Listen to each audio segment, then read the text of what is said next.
ये बात है साल 2003 की, जब दुबई के शेख ने समंदर में दी वर्ल्ड प्रोजेक्ट की कंस्ट्रक्शन स्टार्ट की। समंदर में 300 आइलैंड्स बनाने का ये प्रोजेक्ट अर्थ शेप की तरह दिखने जैसा बनाया जा रहा था, जिसमें लग्जरी विलास, होटल्स और बीच रिजॉर्ट्स के साथ साथ वो सब कुछ बनाया जाना था जिसका अंदाजा लगाना भी काफी मुश्किल है। यहाँ तक कि इस प्रोजेक्ट की जब एडवर्टाइजमेंट हो रही थी तो इसमें दी वर्ल्ड को लैंड ऑफ पैराडाइज यानी जन्नत की जमीन का लक़ब भी दिया गया। लेकिन ये प्रोजेक्ट कंप्लीट होने के 12 सालों बाद भी आज तक ये आइलैंड्स समंदर में वीरान क्यों पड़े हैं? दुनिया की महंगी तरीन सेलिब्रिटीज से इन्वेस्टमेंट करवाने के बावजूद भी दुबई के शेख का ख्वाब क्यों अधूरा रह गया? यहाँ आखिर हुआ क्या था? मिस ऑफ मिस्ट्री की वीडियोस में एक दफा फिर से खुशामदीद।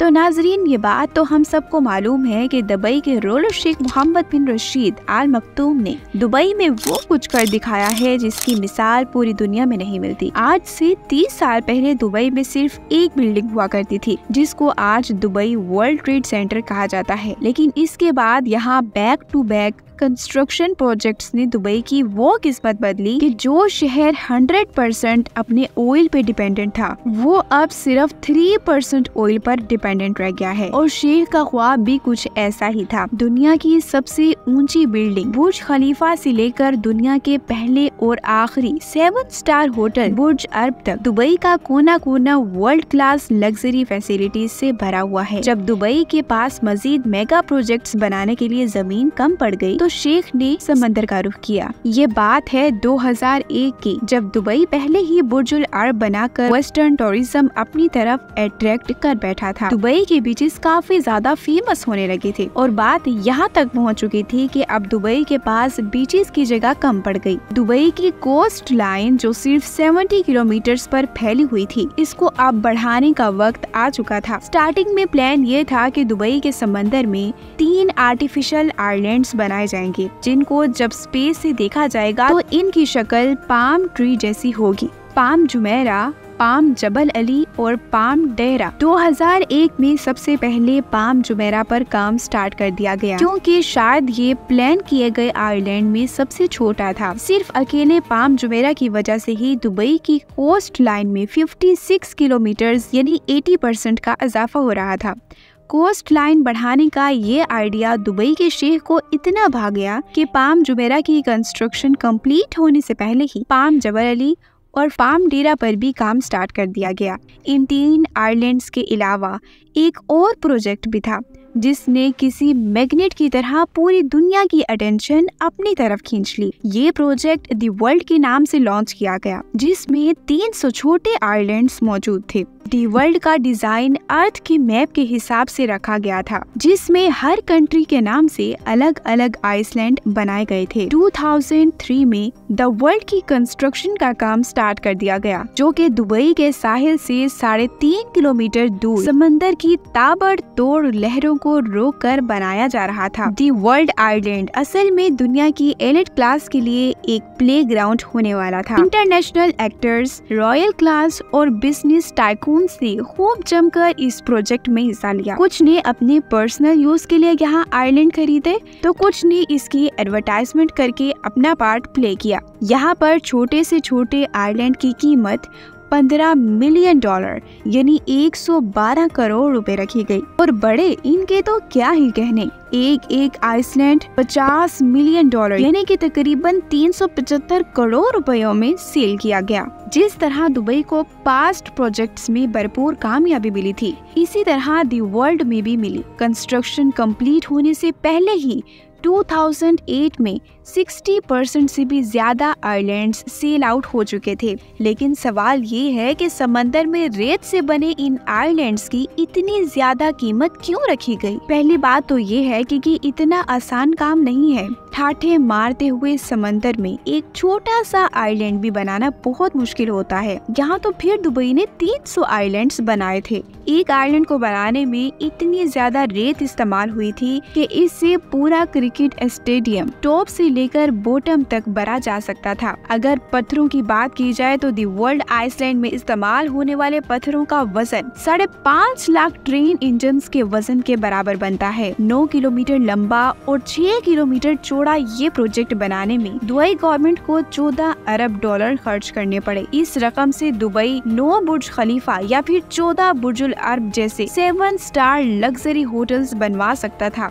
लेकिन शेख को न सिर्फ दुबई की जमीन बल्कि यहाँ के समंदर से भी इनकम जनरेट करना थी और यही वजह थी कि शेख समंदर में जन्नत की जमीन बनाना चाहते थे। तो फिर आखिर ऐसा क्या हुआ कि इतना तामझाम करने के बावजूद भी पिछले 12 सालों से ये आइलैंड बिल्कुल वीरान पड़े हैं? और इसके फेलियर होने का सबसे पहला रीजन इसका डिजाइन है। सबको यही उम्मीद थी कि प्रोजेक्ट का डिजाइन अर्थ मैप के जैसा होगा, लेकिन प्रोजेक्ट कंप्लीट होने के बाद मालूम पड़ा कि ये अर्थ के डिजाइन से काफी मुख्तलिफ है। ज्यादातर आइलैंड्स की शेप एक्चुअल कंट्रीज की शेप से काफी मुख्तलिफ थी, जिससे इन्वेस्टर्स को काफी ज्यादा डिसअपॉइंटमेंट हुई। लेकिन सिर्फ डिजाइन का चेंज होना ही द वर्ल्ड की नाकामी का रीजन नहीं था। 2008 में द वर्ल्ड की लॉन्च रखी गई, जिसमें पूरे दुबई को फायरवर्क से चमका दिया गया था। जितना पैसा इस लॉन्च इवेंट में बहाया गया वो सारा का सारा बेमकसद साबित हुआ, क्योंकि ये वो वक्त था जब पूरी दुनिया को ग्लोबल फाइनेंशियल क्राइसिस ने घेर रखा था। दी वर्ल्ड के 60% आइलैंड्स इस फाइनेंशियल क्राइसिस से पहले ही सेल हो चुके थे और ये क्राइसिस दूसरे ममालिक में ही नहीं बल्कि इसमें पूरे दुबई की प्रॉपर्टीज के रेट जमीन पर आ गिरे थे। फाइनेंशियल क्राइसिस की वजह से जिन एलिट्स ने आइलैंड्स खरीद रखे थे, इन्होंने भी यहाँ कंस्ट्रक्शन का काम नहीं करवाया। वक्त गुजरता गया और इसी दौरान एक और मसला खड़ा हो गया। खाली आइलैंड्स पड़े पड़े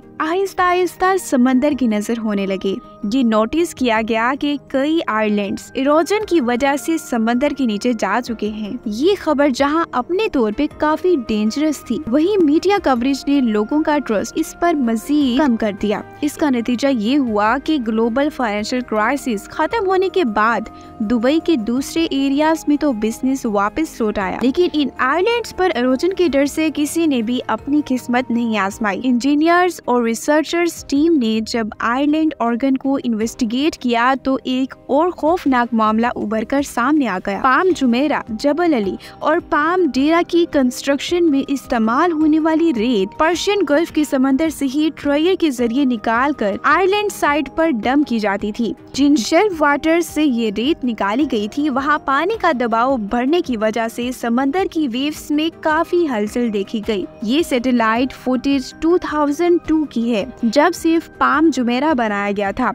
इस फुटेज में दुबई की कोस्ट लाइन को गौर से देखें, जो कि ऑलमोस्ट स्ट्रीट लाइन में नजर आ रही है। अब गौर करें इस फुटेज पर जो 2008 में ली गई है। इसमें साफ साफ देखा जा सकता है कि दुबई की अपनी कोस्ट लाइन जगह जगह से एरोड हो रही है और इसको रोकने के लिए कई जगह आर्टिफिशियल वॉल्स भी खड़ी की गई हैं। दुबई की बनाई कोस्ट लाइन को डबल रेपल करने और नेचर से खेलने का अमल अब दुबई पर उल्टा वार करने पर तुला है। इस मामले ने इन्वेस्टर्स, बिजनेस टाइकून्स और सेलिब्रिटीज की ट्रस्ट लेवल को इतनी ठोस पहुंचाई कि दुबई गवर्नमेंट ने तमाम आइलैंड प्रोजेक्ट पर फौरन काम रुकवा दिया। बात यहाँ तक पहुँच गई कि पाम जबल अली के इन्वेस्टर्स को रिफंड करना पड़ा और पाम डेरा के प्रोजेक्ट को आधे में ही छोड़ना पड़ा।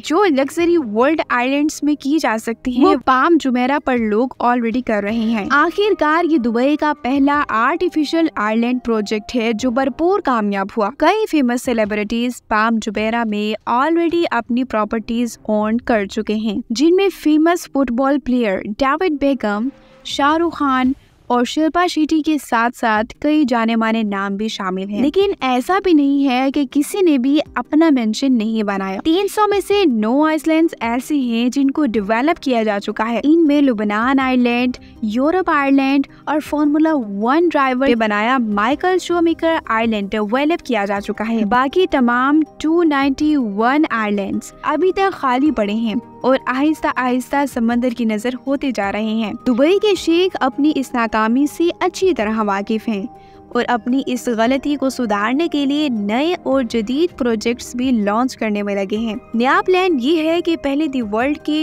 यूरोप आइलैंड्स को डेवलप किया जाए, स्वीडन आयरलैंड में 10 पैलेसेस, जर्मनी आयरलैंड में 30 विलास और टोटल 78 फ्लोटिंग स्वीट्स बनाने का प्लान किया गया है। इन फ्लोटिंग स्वीट्स में टूरिस्ट समंदर की एक यूनिक एक्सपीरियंस को एंजॉय कर सकेंगे। न सिर्फ समंदर के ऊपर बल्कि टूरिस्ट अपने अंडर वाटर बेडरूम से भी लुत्फानंदोज हो सकेंगे। एक बात तो क्लियर है कि दुबई इन छोटे मोटे फेलियर से घबराने वाला नहीं है। इसकी जीती जागती मिसाल जुमेरा पे islands, museum of the future और दुबई एक्सपो 2020 की रंगीनियों में देखी जा सकती है।